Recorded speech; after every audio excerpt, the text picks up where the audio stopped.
It's Monday, and that so happens to be the day that I like to talk about monsters. Hello, and welcome to Monster Mondays.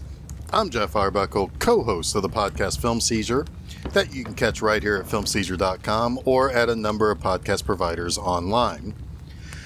It's October now, and it's also the official countdown to the 200th episode of Monster Mondays. Number 200 actually happens on Halloween. So, to celebrate this, why not do something I've yet to do to basically tip my hat to both occasions?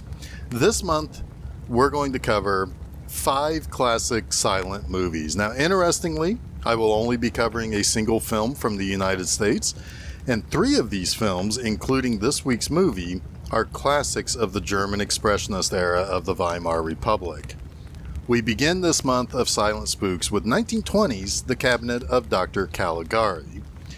The Cabinet of Dr. Caligari was directed by Robert Wein. Now, while Wein had done some films prior to this and other short films existed that used elements of horror, it's often stated that The Cabinet of Dr. Caligari is really technically the first horror film in the sense that all the typical calling cards of the genre coalesced into a single feature-length film.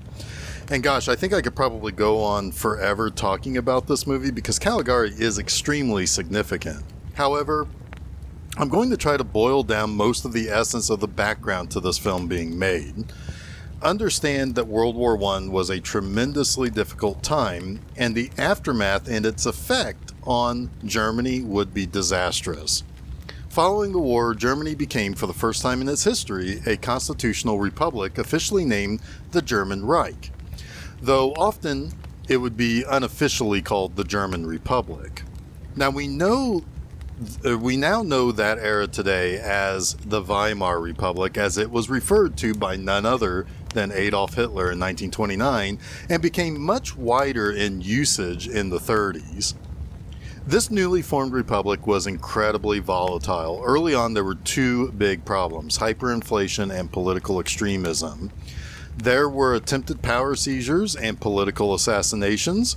To the outside world, Germany was isolated and often kept without diplomatic standing or that many friends, as the major powers were still pretty mad at Germany following World War I. Now, while the country struggled, art flourished. This gave birth to German Expressionism. Expressionism as a whole had been a larger artistic movement that began in Northern Europe in the late 19th and early 20th centuries. Expressionism typically is the use of exaggerated curves, angles, and distortion of reality to create a perspective that creates a great emotional impact on the person taking in the art. Expressionism can be found in several mediums, but the Germans, who loved the movement thanks to how they were generally feeling and wanting to express themselves during the turbulent Weimar Republic years, were exceptionally good at using it in film. And just as I mentioned, Expressionism was an excellent way for German filmmakers to, express how they were feeling about what was going on in their country. They could use the visual format to twist normal buildings and items into things that you might see in a dream, or maybe more accurately, a nightmare. They could use the movement to have their actors gesticulate and emote in larger-than-life ways, as a way to even more appropriately express an emotion or situation. And oh boy, do we see that in Caligari. Now, The Cabinet of Dr. Caligari was written by 2 pacifists who had seen the Great War as something pretty darn bad. Hans Janowitz had served as an officer in the war, but the experience left him bitter, and it definitely bled into his writing. Karl Mayr actually faked mental illness to stay out of the military, but it put him in a pretty bad other scenario. He was forced into intense psychoanalysis and examination by a military psychiatrist. This left Mayr extremely distrustful of authority. In fact, Mayer's shrink would serve as the template for Dr. Caligari himself. Now, Mayr and Janowitz were originally setting out to create a movie that denounced arbitrary authority. They saw when authority was left to make their own decisions, it would usually come off as pretty brutal and usually not leaving too much rhyme or reason as to why authority acted the way it did. However, Janowitz would later say that after living with the movie for years after its release and thinking back on it, the writers were probably subconsciously really just boiling the idea of theirs down to the exposure of the authoritative power that existed within an human state. However, that claim was a little bit disputed in two different ways. First, film historian noted that Janowitz never really talked about so-called subconscious intent until decades after the film's release, and therefore was probably changing his memories around writing it based on how the film was later received. Also, the guy who designed the sets for this film, Herman Varm, he said that he knew for a fact that Meyer certainly had no political intentions behind his contributions to the script. However, the truth is, the films of the Weimar Republic were incredibly advanced in terms of their visuals and their scripts. Regardless of what the writer's intentions were or anything the director added to the films, when looking back at the time and the other films around each other, you can't help but to see something of a line that can be drawn between the strife of the real world and the characters and actions of the films. Now, right out of the gate in this movie, you're dropped right into a scenario that you have really no idea what's going on. Two men sit on a bench. One is Francis, played by Frederick Fair, and the other is an old man who states that spirits surround everyone and everything. So Francis tells a tale about his home, Holstenval, which is kind of a creepy and shadowy village that seems to have all its buildings kind of clustered around a hill or a mountain. Now, as Francis is first seen talking to this man, he sees his quote-unquote betrothed who's sleepwalking by them. Francis talks about the annual fair in which a bizarre man named Dr. Caligari, played by Werner Krauss, has come seeking a permit to perform at the fair and show off his somnambulist. Now, at the fair, Caligari shows off his somnambulist, Caesar, and the first night of the fair, after Caligari has shown up, the first murder has been discovered. The temperamental clerk who gave Caligari his permit to perform at the fair. It seems as though the clerk was stabbed in the side by a dagger. The next day we learn more about Caesar, and Caesar is 23 years old and has slept for his entire 23 years on this earth. However, Dr. Caligari can awaken him for the audience, and that's when people come in to witness what's inside the cabinet of Dr. Caligari. And sure enough, a young man is indeed sleeping upright inside this cabinet. When Caesar is awakened, Dr. Caligari tells the audience that he can now know the past and see into the future. So he invites people in the audience to ask his performer these questions. So Alan asks Caesar how long he will live, and the response is that he's given is frightening, and that is until the dawn. Now, walking home that night, Alan, who's the friend of Francis, the two boys see and meet a girl named Jane, and she's kind of walking alone in the night. Now, both of these fellows realize that they are in love with the same woman, and they agree to let Jane decide which one of them that she wants to be with, and the two guys will remain friends afterwards. But that night, Alan is attacked in his bed and is stabbed to death, proving that Caesar's prediction was correct. Now, Francis is told of his friend's death, and it appears as though whoever murdered Alan broke in through the window. Francis tells the police, but begins to investigate the murder himself. He goes to Jane's house and gets the help of her father, Dr. Olson, and he tells Francis that he will get police authorization to check out this somnambulist. And that night, the cops arrest the man who happens to have a knife very similar to what was used to murder the two victims previously. While at Caligari's inspecting Caesar, Olson and Francis get the special edition of the newspaper and read about how the murderer had been apprehended. Dr. Caligari seems to be pretty relieved and also quite happy about these developments. Olson, Francis, and the police question the apprehended burglar, who states that he had nothing to do with the first two murders. It is true that he did try to kill this old lady who screamed for help and got him arrested. And yes, he was going to use the same knife to throw suspicion off himself. But this leaves Francis confounded. Jane goes to the fair to look for her father after he hasn't come home for a long time. However, she comes across Dr. Caligari, who gets a devilish idea and invites her in to see Caesar. And when Caesar sees Jane, that pretty much makes her the next target as revenge against her father. But when he goes to her place to kill her, he falls in love with her once he sees her sleeping face. When Jane wakes up, Caesar grabs her and makes off with her through the streets of the village. Chased by an angry mob, he drops her and attempts to escape. However, Francis was spying on Caligari, and when Jane shouts Caesar's name as being the one that she saw in her bedroom, once she basically wakes up from having fainted, Francis can't really believe it. He spied on the pair the entire time.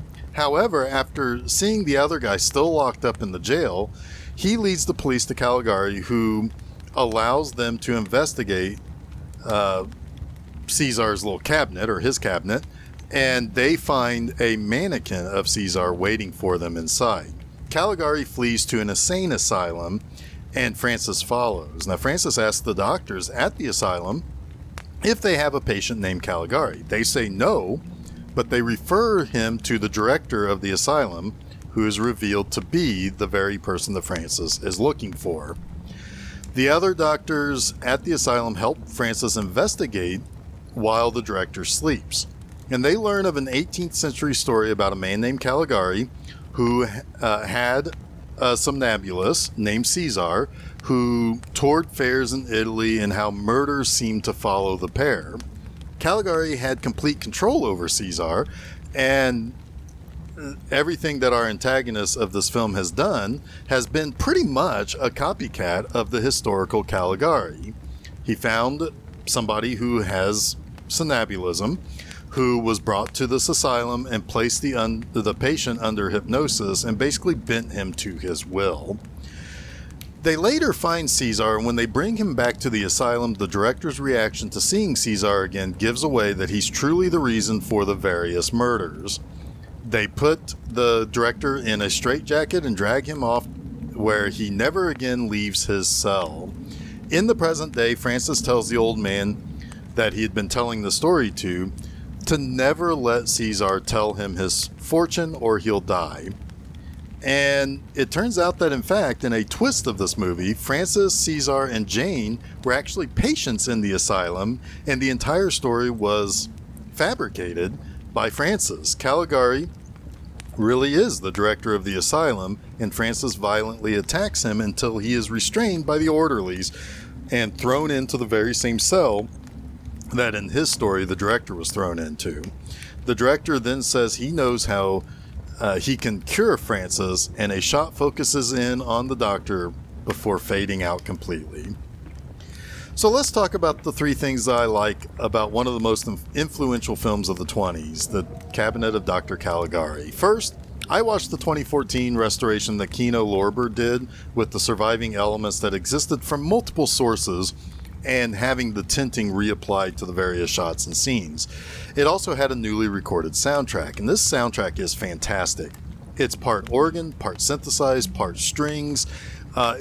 It's really good at setting that tone. And yeah, I'm probably going to say that a lot this month. Tone. Tone is such an important part of this whole movie, but also of the whole silent era, particularly when it comes to horror films. That said, the music for this restoration is beautiful. It's classical while being cinematic.